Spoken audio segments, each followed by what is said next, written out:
LibriVox.org. The Sleeper Awakes by G.Wells. Chapter 18. Graham Remembers. She came upon him at last in a little gallery that ran from the Wind-Vane offices toward his state apartments. The gallery was long and narrow, with a series of recesses, each with an arched fenestration that looked upon a court of palms. He came upon her suddenly in one of these recesses. She was seated. She turned her head at the sound of his footsteps, and started at the sight of him. Every touch of color vanished from her face. She rose instantly, made a step toward him as if to address him, and hesitated. He stopped and stood still, expectant. Then he perceived that a nervous tumult silenced her, perceived, too, that she must have sought speech with him to be waiting for him in this place. He felt a regal impulse to assist her. "I have wanted to see you," he said. "A few days ago you wanted to tell me something. You wanted to tell me of the people. What was it you had to tell me?" She looked at him with troubled eyes. "You said the people were unhappy?" For a moment she was silent still. "It must have seemed strange to you," she said abruptly. "It did, and yet—" "It was an impulse." "Well?" "That is all." She looked at him with a face of hesitation. She spoke with an effort. "You forget," she said, drawing a deep breath. "What?" "The people." "Do you mean—" "You forget the people." He looked interrogative. "Yes, I know you are surprised, for you do not understand what you are. You do not know the things that are happening." "Well?" "You do not understand." "Not clearly, perhaps, but tell me." She turned to him with sudden resolution. "It is so hard to explain. I have meant to, I have wanted to, and now I cannot. I am not ready with words. But about you there is something. It is wonder. Your sleep, your awakening. These things are miracles. To me at least, and to all the common people. You who have lived and suffered and died, you who were a common citizen, wake again, live again, to find yourself master almost of the world." "Master of the earth," he said. "So they tell me. But try and imagine how little I know of it." "Cities, trusts, the Labor Department." "Principalities, powers, dominions, the power and the glory. Yes, I have heard them shout. I know, I am master, king if you wish, with Ostrog, the boss." He paused. She turned upon him and surveyed his face with a curious scrutiny. "Well?" He smiled. "To take the responsibility." "That is what we have begun to fear." For a moment she said no more. "No," she said slowly. "You will take the responsibility. You will take the responsibility. The people look to you." She spoke softly. "Listen. For at least half the years of your sleep, in every generation, multitudes of people, in every generation greater multitudes of people, have prayed that you might awake. Prayed." Graham moved to speak, and did not. She hesitated, and a faint color crept back to her cheek. "Do you know that you have been to myriads, King Arthur, Barbarossa, the king who would come in his own good time and put the world right for them? I suppose the imagination of the people. Have you not heard our proverb, when the sleeper wakes? While you lay insensible and motionless there, thousands came. Thousands. Every first of the month you lay in state, with a white robe upon you, and the people filed by you. When I was a little girl, I saw you like that, with your face white and calm. She turned her face from him and looked steadfastly at the painted wall before her. Her voice fell. When I was a little girl, I used to look at your face. It seemed to me fixed and waiting, like the patience of God. That is what we thought of you, she said. That is how you seem to us. She turned her shining eyes to him. Her voice was clear and strong. In the city, in the earth, a myriad men and women are waiting to see what you will do, full of strange, incredible expectations. Yes? Ostrog, no one can take that responsibility. Graham looked at her in surprise, at her face lit with emotion. She seemed at first to have spoken with an effort, and to have fired herself by speaking. "Do you think," she said, "that you who have lived that little life so far away in the past, you who have fallen into and risen out of this miracle of sleep, do you think that the wonder and reverence and hope of half the world has gathered about you only that you may live another little life? That you may shift the responsibility to any other man? I know how great this kingship of mine is," he said haltingly. "I know how great it seems. But is it real? It is incredible, dreamlike. Is it real, or is it only a great delusion?" "It is real," she said, "if you dare." "After all, like all kingship, my kingship is belief. It is an illusion in the minds of men." "If you dare," she said.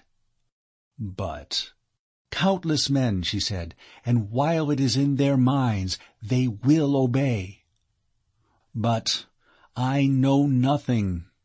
That is what I had in mind. I know nothing. And these others, the counselors, Ostrog, they are wiser, cooler. They know so much, every detail." "And, indeed, what are these miseries of which you speak? What am I to know? Do you mean—" He stopped blankly. "I am still hardly more than a girl," she said, "but to me the world seems full of wretchedness. The world has altered since your day, altered very strangely. I have prayed that I might see you and tell you these things. The world has changed, as if a canker had seized it and robbed life of everything worth having." She turned a flushed face upon him, moving suddenly. "Your days were the days of freedom. Yes, I have thought. I have been made to think, for my life has not been happy. Men are no longer free. No greater, no better than the men of your time. That is not all. This city is a prison. Every city is now a prison. Mammon grips the key in his hand. Myriads, countless myriads, toil from the cradle to the grave. Is that right? Is that to be forever? Yes, far worse than in your time. All about us, beneath us, sorrow and pain. All the shallow delight of such life as you find about you is separated by just a little from a life of wretchedness beyond any telling. Yes, the poor know it. They know they suffer. These countless multitudes who faced death for you 2 nights since. You owe your life to them." "Yes," said Graham slowly. "Yes, I owe my life to them." "You come," she said, "from the days when this new tyranny of the cities was scarcely beginning. It is a tyranny, a tyranny. In your days the feudal warlords had gone, and the new lordship of wealth had still to come. Half the men in the world still lived out upon the free countryside. The cities had still to devour them. I have heard the stories out of the old books. There was nobility. Common men led lives of love and faithfulness then. They did 1,000 things. And you come from that time." "It was not. But never mind. How is it now?" "Gain and the pleasure cities. Or slavery. Unthanked, unhonored slavery." "Slavery?" he said. "Slavery. You don't mean to say that human beings are chattels?" "Worse. That is what I want you to know, what I want you to see. I know you do not know. They will keep things from you. They will take you presently to a pleasure city. But you have noticed men and women and children in pale blue canvas, with thin yellow faces and dull eyes? Everywhere. Speaking a horrible dialect, coarse and weak? I have heard it. They are the slaves, your slaves. They are the slaves of the Labor Department you own." "The Labor Department? In some way, that is familiar. Ah, now I remember. I saw it when I was wandering about the city, after the lights returned. Great fronts of buildings, colored pale blue." "Do you really mean—" "Yes. How can I explain it to you? Of course the blue uniform struck you. Nearly 1/3 of our people wear it. More assume it now every day. This Labor Department has grown imperceptibly." "What is this Labor Department?" asked Graham. "In the old days, how did you manage with starving people?" "There was the workhouse, which the parishes maintained." "Workhouse. Yes, there was something. In our history lessons. I remember now. The Labor Department ousted the workhouse. It grew, partly, out of something, you perhaps may remember it, an emotional religious organization called the Salvation Army, that became a business company. In the first place it was almost a charity, to save people from workhouse rigors. There had been a great agitation against the workhouse. Now I come to think of it, it was one of the earliest properties your trustees acquired. They bought the Salvation Army and reconstructed it as this. The idea, in the first place, was to organize the labor of starving homeless people." "Yes."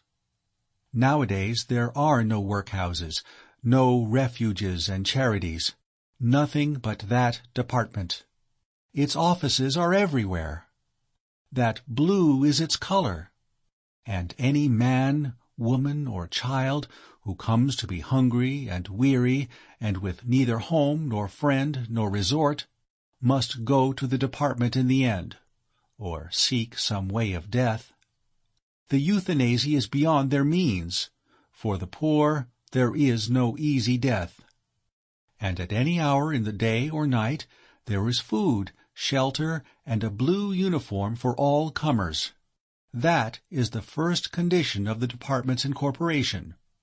And in return for a day's shelter, the department extracts a day's work, and then returns the visitor's proper clothing and sends him or her out again." "Yes." "Perhaps that does not seem so terrible to you. In your time men starved in your streets.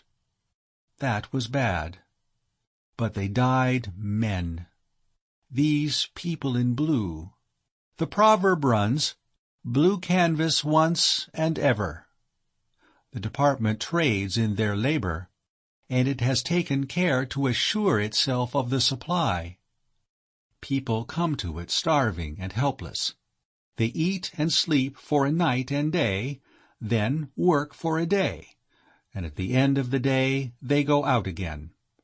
If they have worked well, they have a penny or so, enough for a theater or a cheap dancing place or a kinematograph story or a dinner or a bet. They wander about after that is spent. Begging is prevented by the police of the ways. Besides, no one gives. They come back again the next day or the day after, brought back by the same incapacity that brought them first. At last their proper clothing wears out, or their rags get so shabby that they are ashamed. Then they must work for months to get fresh, if they want fresh. A great number of children are born under the department's care.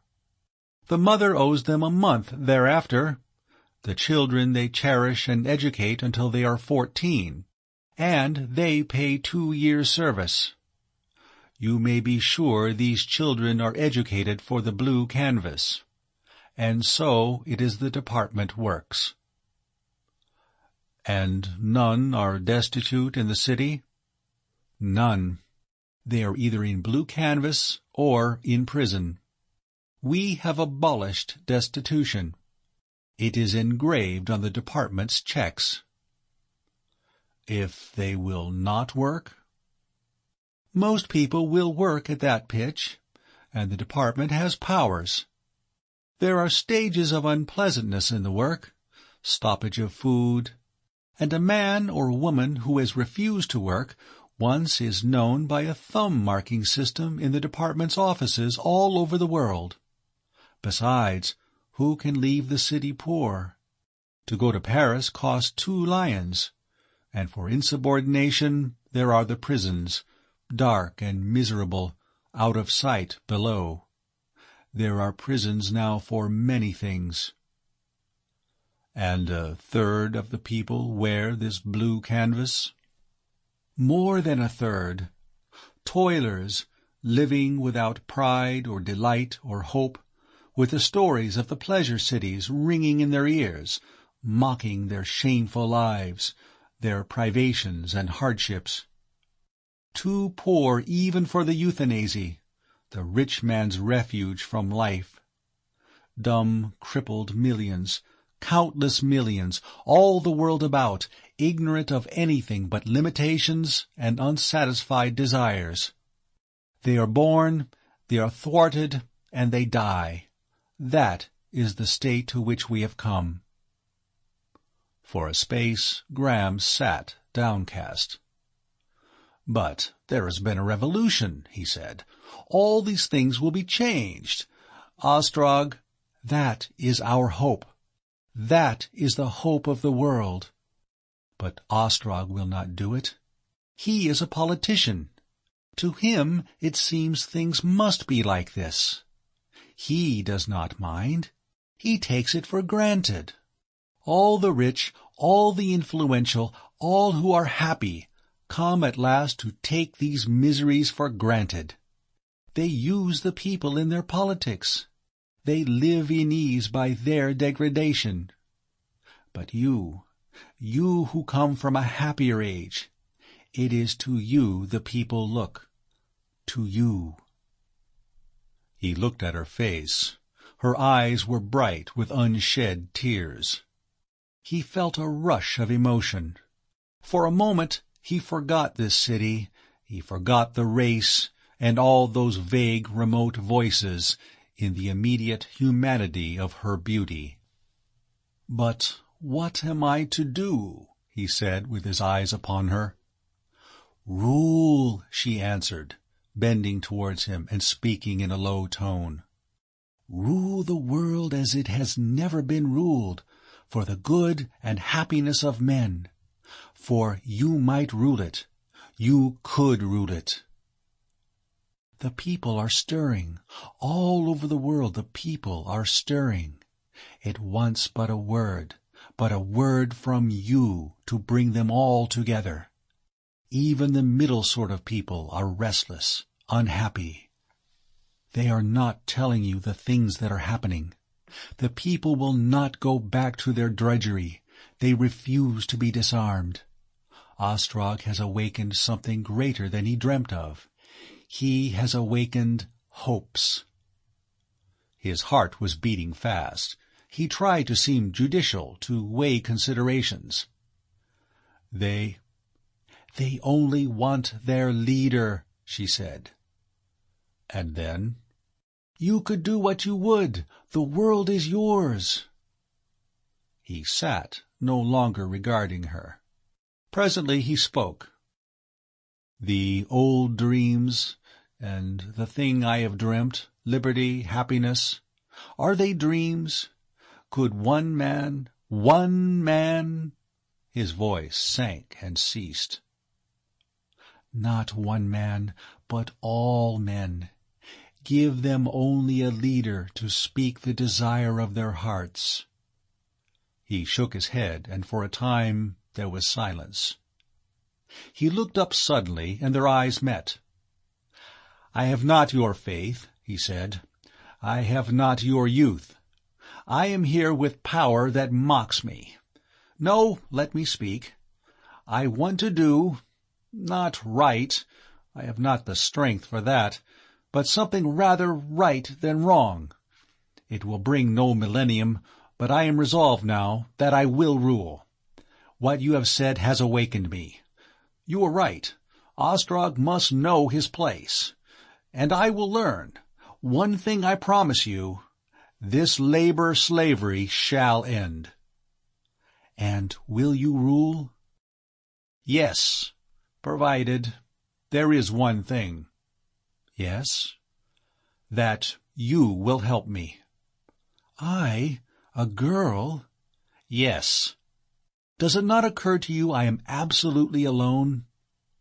She started, and for an instant her eyes had pity. "Need you ask whether I will help you?" she said. There came a tense silence, and then the beating of a clock striking the hour. Graham rose. "Even now," he said, "Ostrog will be waiting." He hesitated, facing her. "When I have asked him certain questions, there is much I do not know.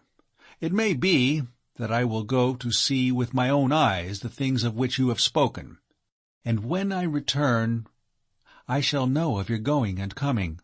I will wait for you here again." They regarded one another steadfastly, questioningly, and then he turned from her towards the wind vane office. End of Chapter 18.